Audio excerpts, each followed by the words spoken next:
Hello, and welcome back to the Misty Morrison podcast. I'm your host, Misty Morrison, and this is episode 38 of Was I in the Wrong? Here on the Misty Morrison podcast, we love to judge, we love to give advice, we love all the petty drama. But before we get into our stories for the day, our usual housekeeping, whether you are new or returning, please remember to engage with the content to help the channel grow. Any kind of engagement and activity helps. Rate, review, comment with your thoughts. I love to read your comments. Like, share it with a friend, subscribe for more, all the things. Different setting today. The lighting is really weird in here. So I'm going to a conference for work. Super fun. I'm in Columbia right now. But it's a really nice hotel room. The bathroom especially is really nice. And the lighting's great in there. But there's no overhead lighting in this room except for in the bathroom and over, like, in the doorway of the room. There's like this lamp back here in the corner. It's a king size bed, so there's a lamp on both sides. You can kind of see the light over there too. But it's so dim. There's nothing up ahead above me. There's a light over here ahead of me, but it's really dim. And then there's another light in that corner past that light. It's like a floor lamp behind a chair. And it's really dim too. So we're just working with my ring light, and thankfully the camera picks up great color and lighting. So yeah, that's why I'm kind of high on the frame. I started to bring my stand-up tripod, and I didn't, just to save space. I just brought my regular like little desktop tripod, and it's kind of low. Like, I was looking at like where I would sit in the room, and the chair is like this brown. It's an ugly chair. I don't like it. So I'm just sitting on the bed. I'm like at the foot of the bed. There's like a desk table that had wheels that I could move around. So I wheeled it ahead of me. And I've got my iPad on the table too. So we're doing the best we can. We are rocking and rolling, taking advantage of being away from home. I have time. It's 7 o'clock in the evening. I already ate. DoorDash is bringing me a concrete mixer here in a little bit because I need something sweet. So we're making use of the time we have. Story number 1 is coming to us from r/AITH. AITH for locking my bedroom door when relatives come over.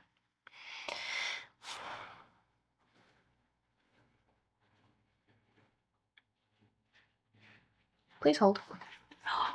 Guys, that's amazing. I didn't go anywhere and snacks came to my door. For anyone who's confused by my excitement, I got steamed broccoli and a concrete mixer and some waters. But for anyone who is confused about my excitement that I didn't go anywhere and food came to my door, I live rural. I am in the country. DoorDash, Uber Eats, all this kind of stuff, it doesn't exist where I live. Like, if you want something, you have to go get it. So the fact that I picked up my phone and ordered what I wanted and someone put it outside my door, this is amazing. Okay, I'm having a good old time here. To our first story. Okay.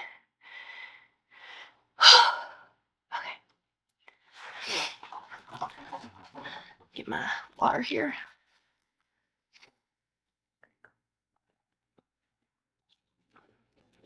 Story number 1 is coming to us from r/AITH. AITH for locking my bedroom door when relatives come over. So every time my extended family visits, my cousins and aunts immediately head into my room like it's theirs. They go through my stuff, try on my clothes, sometimes even borrow things without asking, and it honestly drives me nuts. Last time they came, I decided I was done with it and just locked my door. Of course, they noticed and started making comments like, "What do you have to hide?" Later, my mom told me it was rude and made me look unwelcoming to family. But from my perspective, it's my room and I should be allowed to have some privacy, right? I don't think locking the door is that big of a deal. I just don't like people messing with my stuff. AITH for locking my door when relatives visit? No. This is strange and frankly rude behavior. If you have ever, and I don't know if you have spoken up and said how you feel about it, but if you've ever said, "I really don't like people messing with my stuff. Please don't come in my room. Don't try on my clothes," anything to that effect, It's wild to me that they're still doing it and that your mom didn't think you had a right to, not necessarily privacy, but a right to protect your space. That's important to me. Yeah, like if people were not respecting your personal space, it's not like you locked them out of the house. You just said, I don't want anybody in my room touching my things, trying my clothes on. I would very much feel the same way. So I completely respect that you just, to avoid confrontation, you just locked the door. You just left it at that. And that's fair. They still had access to the rest of the house. It's not like you hid in your room and didn't visit with people. They had access to the kitchen and the bathroom. They had all the things that they needed. They just didn't have all the things that they wanted, which was, it's surprising for people when you set a boundary and say, I'm no longer going to tolerate your behavior. It's always surprising and inconvenient for them. So no, you are right. You are not the asshole. Your family's being weird, and your mom should have supported you in saying, I just want my space to be my space. Yeah. My stuff was in a drink carrier, but it's all smushity. Looks good. It's vanilla ice cream, cookie dough, and salted caramel. I had to add like 2 mix-ins, so. Okay, I'll find a straw or something eventually. Probably a spoon. Looks good. It's from Culver's. Story number 2 is coming to us from r/am I overreacting? AIO for not wanting to pay for a slice of birthday cake. That is weird. This one is tagged for friendship. My female 22 best friend 22 recently had her birthday, and this weekend she decided to bake a cake. She asked for my help and I happily agreed. I drove her to the store to buy ingredients using my car and helped her bake the cake, which took us roughly an hour and a half. But then she said that if I wanted a slice of cake, I'd have to help pay for the ingredients. What is happening? She wanted to divide the full price of ingredients between everyone who's eating cake, 3 people total. I don't want to pay that much money for cake. In fact, I think it's unreasonable that I have to pay for birthday cake when I drove her to the store and gave up my afternoon to help bake. You're right, that's unreasonable. I'd understand if my friend is in financial trouble, but she comes from a wealthy family. Her mother is literally a millionaire. My friend is a trust fund baby. She has more money in her savings than I've made over the last year working. This isn't the first time it's happened. Whenever I sleep over at her house, she charges me for dinner. She makes me pay for the electricity I use. I would never make someone pay for a slice of birthday cake. I couldn't even imagine doing it. AIO, am I being unreasonable? No, this is insane behavior. I do understand that a lot of times the people who are the wealthiest and have the most money are that way because they're really, really tight with their money. They don't like to spend it. But where do I start? First off, it's a birthday cake. You don't charge your friends to come to your party. You bake a cake and you offer people cake to celebrate. It is, I don't want to say it's a peace offering, but similar concept. People took time out of their day to come to your party to celebrate you. You give them cake. That's very standard to me. I can't imagine either asking someone to pay to eat birthday cake. Like, if you want people to pay for your cake, okay, whatever, I guess that's your choice. But that needs to be on your invitation. You need to let them know in advance. But especially to have the nerve to expect you to pay for 1/3 of the cake when you actually just want a slice. After you drove her to the store to get the ingredients, you've already paid for your cake. You already did. This is entitled and it's insane. And I would make it a practice to just not go to her house anymore. Like, if she's having a party, you guys are in your 20s, if she wants to go out to a restaurant, okay, that's fine. Of course, I expect you to pay for your part. I expect someone is probably going to treat the birthday girl to her meal. But to be expected to pay for turning a light bulb on in the bathroom when you're at her house, insanity. No, your friend, is being unreasonable. You are right. I wouldn't be coming to this friend's house anymore because that's just Absurd. Absolutely absurd. Story number 3 is coming to us from r/AITAH. AITAH for snapping at my girlfriend's friend who wanted to take care of her for the night. Strange already. I am 21 male and my girlfriend is 27 female. We have been together for 3 years. She says she's a private person and does not want to publicize our relationship much, which I agreed to. But her friends, in quotation marks, even the ones who know we are together, hit on her as if she were single, and it seems to me she enjoys the attention. Her guy friends act as if I am invisible. Just last weekend, one of her male friends told me he could take care of her tonight and stay by her side, right in front of my face. And Sarah found nothing wrong with it. In fact, she was angry at me for snapping at her friend because apparently I was making a huge fuss over her so-called friend's concern for her and could not act mature even when she was sick. She had a headache and mild fever, not some life-threatening illness that required someone to nurse her the entire night in her room. I could have taken care of her just as well, yet she acted like I overreacted.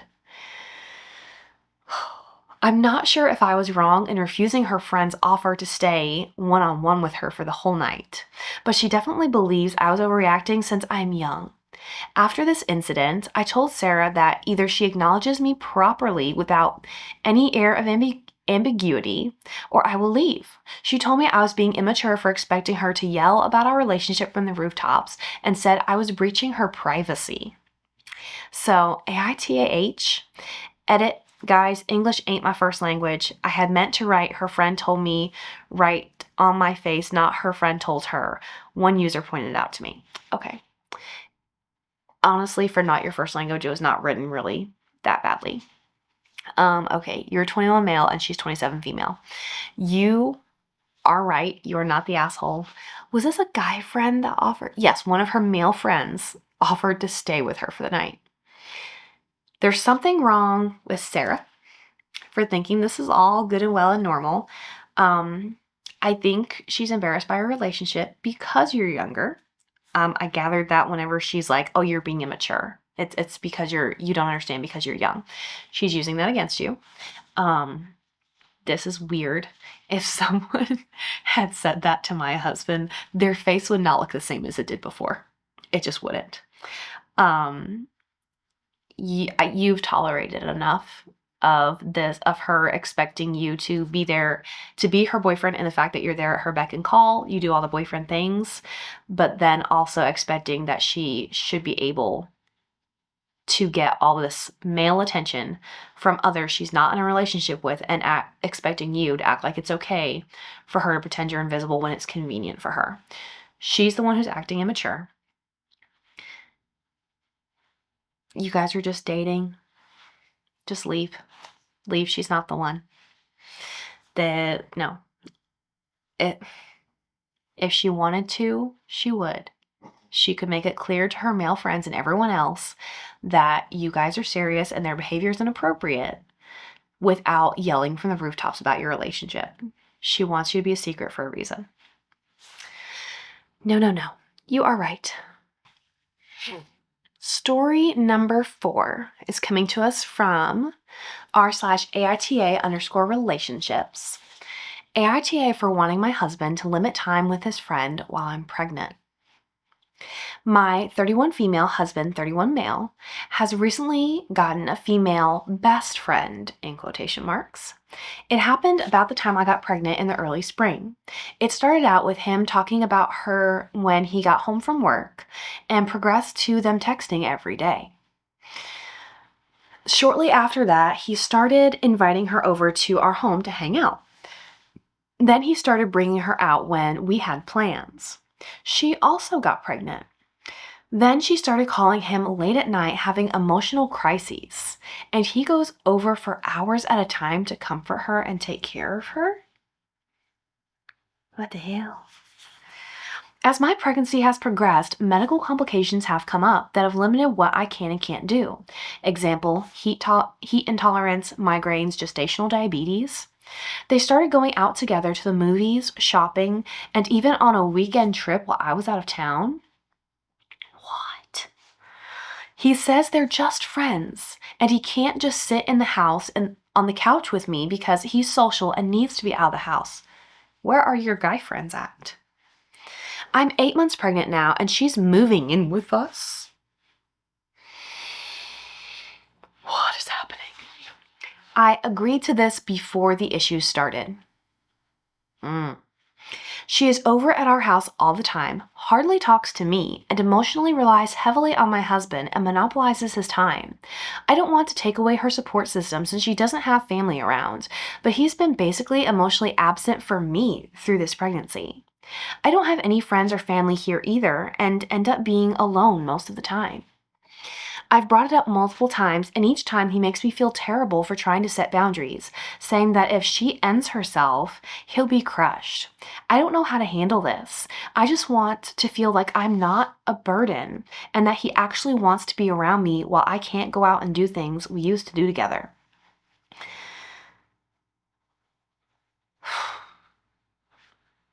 I don't know what's happening here. Okay, you don't know for a fact that this baby that she's having is not his. You don't know for a fact that this is somebody else's baby because clearly she's not in a relationship. You say she has no family, but you also don't mention baby daddy. Not once. He is acting like she and her baby are his to take care of. Like that's the family he wants and not you. This is bizarre behavior. Bizarre. Okay, he's her only emotional support. He can't leave her alone. She'll end herself. But he's leaving you alone. He, for whatever reason, whether or not it's secretly his baby, he has chosen this random woman over you when you are pregnant and struggling carrying his child. When you two are married. And it's also really interesting to me that this all happened around the same time that you got pregnant. He's about to really have his cake and eat it too, because he's going to live with both his wife and his mistress. Even if it's not his baby, even if they have never physically cheated, this is an emotional affair if I've ever seen one. He needs to make a decision and make a change. First things first, she's absolutely not welcome to move into your house. But he needs to make a change and make some decisions about who he wants to be with, because he can't have you both. And you need to make a decision on whether or not an option for him is even to stay with you. Because, he's chosen someone else. Why would you want him to stay with you when clearly he wants her? I don't want to break up a marriage, but I feel like he already has. So let's see. You are not the asshole for wanting your husband to limit time with his friend while you're pregnant. You're not the asshole for wanting him to limit time with any friends at all, regardless of your pregnancy. This woman is literally getting between you two within your marriage.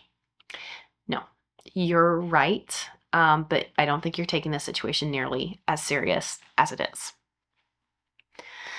Story number 5 is coming to us from r/AITA_WIBTA_public.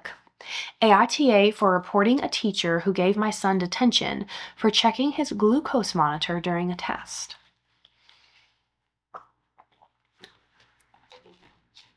So I have a son that is 13, male with type 1 diabetes. He has a 504 on file that explicitly allows him to check his CGM, continuous glucose monitor, and treat lows and highs during instruction and tests, plus carry fast-acting carbs. During a math exam last week, his sensor buzzed. He raised his hand and told his teacher, 40s male, he needed to check. The teacher said, no electronics, period, and told him to wait. My son told me that he felt shaky, glanced at his CGM for the number, and the teacher confiscated the receiver and assigned detention for using a device during testing. Whoa. The nurse later confirmed he was dropping fast and gave him juice. I emailed the teacher with a copy of the 504, and he replied that rules have to be consistent and that allowing devices looks like cheating. Pause. I don't give a shit what it looks like to anybody else. He has an accommodation. It's not even his phone. A lot of CGM devices like this one, they called it a receiver, have a device used to check the continuous glucose monitor device to see your number on a separate standalone internet connected device. All it does is connect to your CGM. It doesn't do anything else. It does look exactly like a phone. Yes, it is not a phone. It is not a device that a kid could use to cheat. It literally reads you a number, a life-saving number. Proceed with the story. I asked admin to remove the detention and retrain staff on medical accommodations. The assistant principal reversed the detention. You can't give him that time back. But the teacher doubled down in front of the class, saying testing integrity comes first, which humiliated my kid. I filed an incident report with the principal and district's compliance because I'm not waiting for the next low to turn into an ambulance ride. A 2-second glance at a CGM does not hand out test answers, but withholding it can hand out a health crisis. I followed the plan, provided documentation, and escalated only after my son was punished for managing a condition the school already agreed to support. Protecting my kid's health beats protecting a blanket rule. Am I the asshole? Absolutely not. That teacher should at the very least be suspended. He endangered your son's welfare. Your son is in the care of the state while he is at school. They are legally responsible for him while he is on the premises. And by this teacher's actions, the school committed medical neglect. Not only should they be suspending him because he endangered the welfare of a child, they should be suspending him because he also endangered the school when he created the situation of medical neglect and a potential health crisis. I understand that every rule is in place because one person did something wrong at some point, but no. Blanket rules. What did he say? Oh, rules have to be consistent. No, they don't. Your rule that you wanted to enforce there was going to cause a medical problem for this one kid. It was not going to cause medical problems for any of the other kids. That is insanity to me. That is an excuse. He didn't want to deal with it. He didn't want to have to hear from other kids or their parents about, oh my gosh, this kid was using a device during a test. I think he cheated. Bullshit. You shut it down. You say, no, you're mistaken. You don't fully understand the situation. That's not what happened. It wasn't a phone. That's all you have to say to clear it up. You look worse as a teacher and as a human being for denying that child access to his medically required equipment than you would for allowing him to use a device during a test. No, that is so angering. And I don't blame, you seem actually to have handled everything incredibly calmly. You told administration what you needed. They needed to reverse the detention. It seems like the teacher's the only one who's wrong here. The principal or the assistant principal reversed the detention, and you filed an incident report because the teacher doubled down. You escalated appropriately. And I do hope that there is some kind of repercussions for this teacher for making this horrible decision. If not, then I think you need to escalate further to make sure that your child is removed from his class because he is not willing to respect the 504 that is in place for medical necessity. Oh, that's a bad one. Okay, story number 6 is coming to us from r/am I the jerk. AITJ for refusing to give up my inheritance to pay for my sister's wedding. My dad passed away last year after a long illness. It was devastating, but honestly, the last few years of his life were harder than the funeral itself. I, 28 female, was the one who moved back home to take care of him. I handled doctor's appointments, late-night emergencies, bills, and basically ran the house when he couldn't anymore. It was exhausting, but I don't regret it. He and I got very close during that time. My sister, 32 female on the other hand, lives out of state. She came back twice in the last year of his life, once for Christmas and once for his birthday. I don't think she's a bad person, but she definitely distanced herself from the responsibility. Her excuse was that she had her own life and couldn't just drop everything. I understood at the time, but it still hurt. When Dad passed, his will specifically left me a decent chunk of money. Not millions, but enough that I could pay off my student loans and actually start saving for a house. It was clear in the will that this money was for me because of the sacrifices I made while caring for him. My sister received other things. He left her some jewelry and a classic car he had restored that she always loved, but the majority of liquid assets went to me. Fast forward to now, my sister got engaged in May. Her fiance is nice enough, but they both have champagne taste on a beer budget. The wedding they're planning is way out of their price range. Destination resort, designer dress, open bar, huge guest list. I assumed they were going into debt for it, which I thought was their choice. But then, about a month ago, my sister sat me down and said, I need your help. Dad would have wanted you to use some of that inheritance to make my wedding special. She wasn't asking for a small loan. She wanted me to hand over $30,000 to cover the venue and catering. Insanity. I told her no. I said that Dad left me that money for a reason, and I'm using it to build stability in my life, not blow it on a party. She immediately got defensive and accused me of being selfish and choosing money over family. That's what you're doing.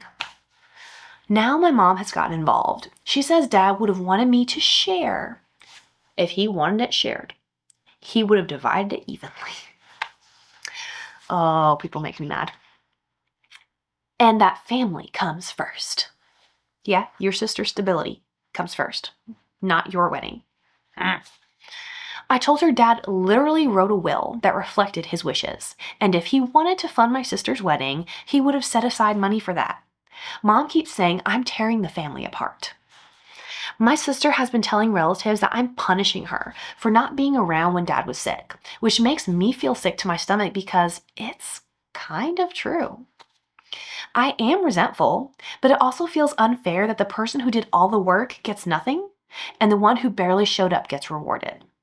Some cousins are on her side and have texted me things like, it's just money, you'll make more. That's not guaranteed. And your dad would have wanted her to have her special day. It can be special for a lot less than $30,000. Others, thankfully, have said it's insane she's even asking. Go others. Now my sister says she won't invite me to the wedding at all unless I do the right thing. My mom is begging me to reconsider for the sake of peace. But honestly, I can't see myself handing over $30,000 just so my sister can have a fancy Instagram wedding while I put my future on hold. Still, the guilt is eating at me. Am I really the jerk for refusing to share my inheritance with my sister to pay for her wedding? No. Your sister's being an entitled brat. Her fiance is also apparently an entitled brat. All of your cousins who are on her side, entitled brats. You are not punishing her for not showing up. Does she deserve to be punished for not showing up? Yes, I think so. You're not wrong to be resentful. But you're not the one who's punishing her. If your dad wanted to support your sister financially, he would have given her more. He didn't want to. He literally made it clear that he gave you liquid assets because you earned them. Because you were the one who was there for him when he needed it the most. You were there for him in his final days. You've already put your life on hold to make the end of his life easier.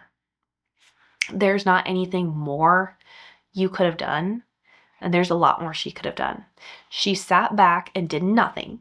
She showed up only for 2 special occasions and now expects more. And now has the nerve to say, Dad would have wanted it. Bullshit. It's amazing to me how many moms will beg you to do something ludicrous for the sake of peace. What about your peace? What about your life that you want to start? What about your stability?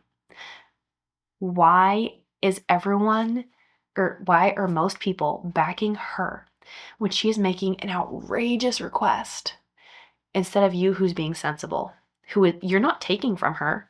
You're just not giving to her what is not hers to be had. You are right.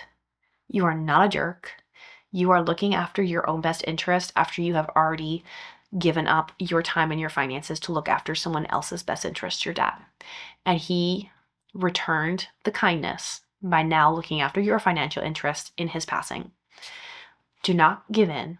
Do not give her the money. For every cousin who is texting you, trying to guilt you, block them. You don't need that negativity in your life. No. And honestly, if your sister continues to guilt you, block her. I don't think you want to go to that wedding anyway. No, that's not even the way to start a life together, to go into debt. And apparently they're not willing to go into debt, or it wouldn't be a big deal that you said no. They'd be like, all right, we tried to get the money gifted. She said no. Let's go take out a loan. Clearly that's not an option for them. Clearly they were really banking on you being willing to give what is yours. So you are right. Stick to your guns. Don't give her a dime. She doesn't deserve it. She doesn't deserve it, and you don't owe it. Oh, that one fired me up. Okay.